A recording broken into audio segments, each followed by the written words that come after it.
رسول اللہ صلی اللہ علیہ وسلم، یہ راز کی بات ہے، آپ نے لیکن راستے مشکل ہو جائیں گے، منزل پر پہنچنا بہت مشکل ہو جائے گا،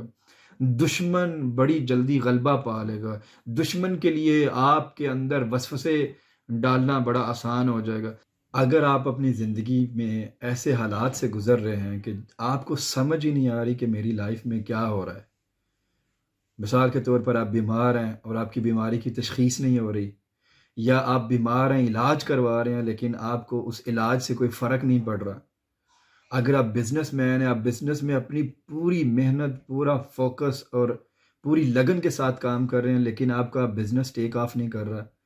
اگر آپ ایک جاب ڈھونڈنے کے لیے منتھس ہو گئے ہیں، مہینے گزر گئے ہیں، آپ جابز کے لیے بار بار اپلائی کر رہے ہیں اور آپ کو جابز نہیں مل رہی۔ اگر آپ امتحان میں بڑی محنت کر رہے ہیں اور آپ دن رات پڑھتے رہتے ہیں لیکن آپ اس امتحان میں کامیاب نہیں ہو پا رہے،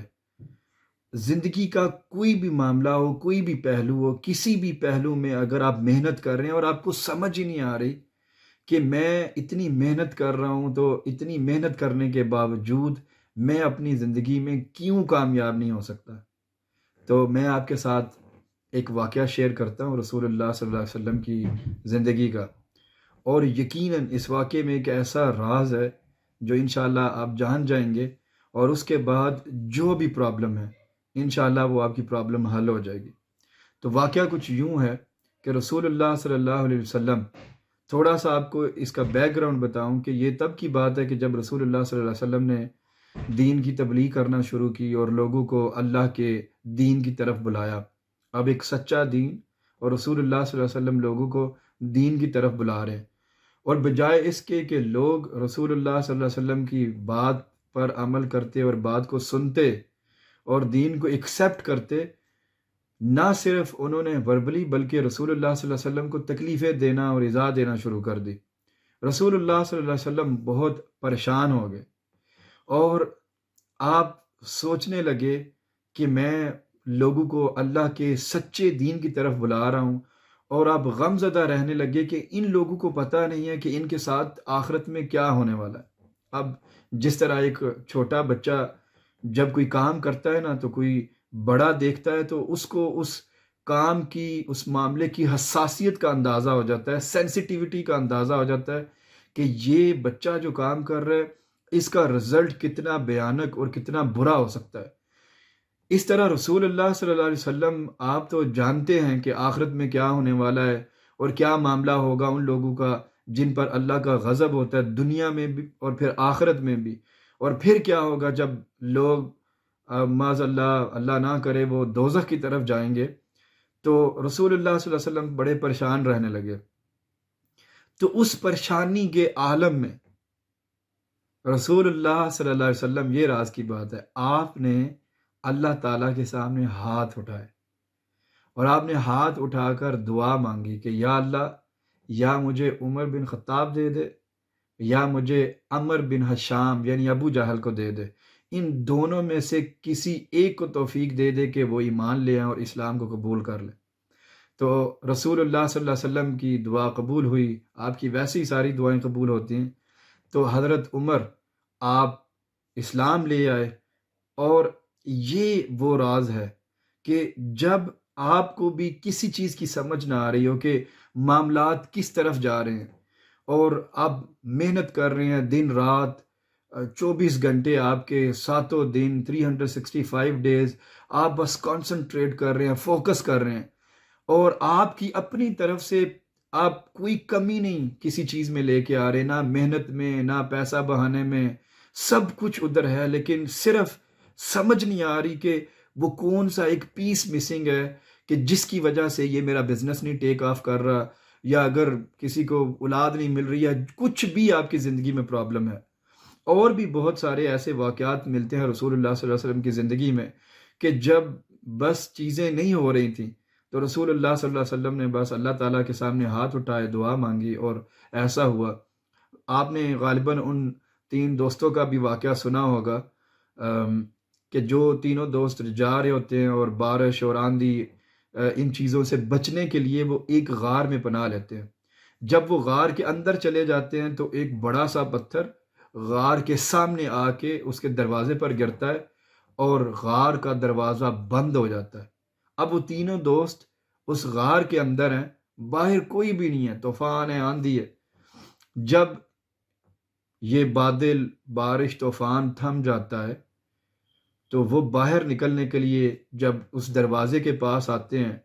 تو ان کو پھر احساس ہوتا ہے کہ یہ تو بہت بڑا اور بہت وزنی پتھر ہے،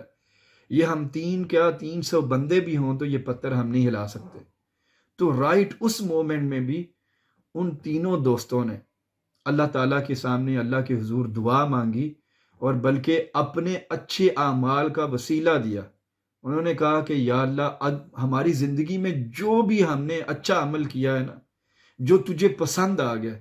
تجھے اس عمل کا واسطہ ہے، ہماری سن لے اور اس غار کا دروازہ کھول لے۔ اب یہ وہ مومنٹ ہے کہ جب وہ کچھ بھی نہیں کر سکتے ہیں، کیا کر سکتے ہیں؟ نہ کوئی باہر بندہ ہے، نہ کوئی ان کی مدد کے لیے آ سکتا ہے سوائے اللہ کے۔ صرف ایک اللہ تعالیٰ ہے جو ان کی مدد کر سکتے ہیں۔ ہماری زندگیوں میں بھی ایسے بہت سارے مومنٹ آتے ہیں، ایسے بڑے لمحات آتے ہیں کہ جب ہم ذہنی طور پہ یا معاشی طور پہ جب ہر طرف سے ہمیں گھیر لیا جاتا ہے اور ہمیں نکلنے کے لیے کوئی راستہ نہیں مل رہا ہوتا، اور ہم بارہا یہ سوچتے ہیں کہ میں شاید یہ کر لوں تو میرے حالات ٹھیک ہو جائیں گے، شاید میں فلاں کام کر لوں تو میرے حالات ٹھیک ہو جائیں گے۔ لیکن تب اگر آپ کو لگتا ہے کہ وہ مومنٹ رائٹ ناؤ ہے یا نیکسٹ ٹائم زندگی میں آئے گا کہ جب آپ کو سمجھ ہی نہ آئے کہ کیا ہو رہا ہے، تب آپ کو یہ سمجھ لینا چاہیے کہ اب تو خاص طور پر یہ دعا مانگنے کا ٹائم آ گیا۔ ویسے تو اسلام نے دعا کو بہت پرموٹ کیا ہے، ہر چیز کی دعا اسلام میں موجود ہے، سونے کی، جاگنے کی، کھانا کھانے کی، سو کر اٹھنے کی۔ لیکن ہم ان چیزوں کو بھول چکے ہیں، ہم دعا مانگتے ہی نہیں ہیں، بلکہ ہمیں تو اتنی جلدی ہوتی ہے جب ہم نماز پڑھتے ہیں تو اس کے بعد بھی دعا نہیں مانگتے۔ یہ ایک عادت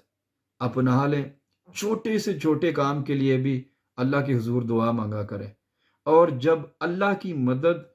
آپ کے کاروبار میں، آپ کی فیملی لائف میں، آپ کی معاشی لائف میں، آپ کے بزنس میں، آپ کے علاج میں، کسی بھی چیز میں جب اللہ کی رحمت شامل حال ہوگی تو پھر راستے بہت آسان ہو جائیں گے۔ دعا کے بغیر بھی آپ نے ٹرائی کر لی ہے، دعا کے بغیر بھی انسان زندہ رہ سکتا ہے، لیکن راستے مشکل ہو جائیں گے، منزل پر پہنچنا بہت مشکل ہو جائے گا، دشمن بڑی جلدی غلبہ پا لے گا، دشمن کے لیے آپ کے اندر وسوسے ڈالنا بڑا آسان ہو جائے گا۔ اس دشمن سے بچنے کے لیے پھر اللہ تعالیٰ سے دعا مانگنی چاہیے، ہر ٹائم، ہر لمحہ، جب بھی۔ میں یہ نہیں کہوں گا کہ جب فرصت ملے، میں کہوں گا کہ جب آپ مصروف ہو تو اس میں سے ٹائم نکال کر چھوٹے چھوٹے سے کام کے لیے بھی دعا کریں۔ میں جاب کے لیے جا رہا ہوں، یا اللہ مجھے اس میں کامیابی دے، میں گھر سے نکلنے لگا ہوں تو یا اللہ مجھے بس کامیابی دے، مجھے خیر سے واپس لوٹانا۔ جب آپ یہ عادت اپنا لیں گے، انشاءاللہ آپ اپنی زندگی میں خود بدلاؤ دیکھیں گے کہ صرف یہ ایک عادت اپنانے کی وجہ سے بہت سارے ایسے کام جن کی ہمیں سمجھ ہی نہیں آتی ہے کہ ہمارے ساتھ کیا ہو رہا ہے، انشاءاللہ تعالی وہ سارے معاملات حل ہونا شروع ہو جائیں گے۔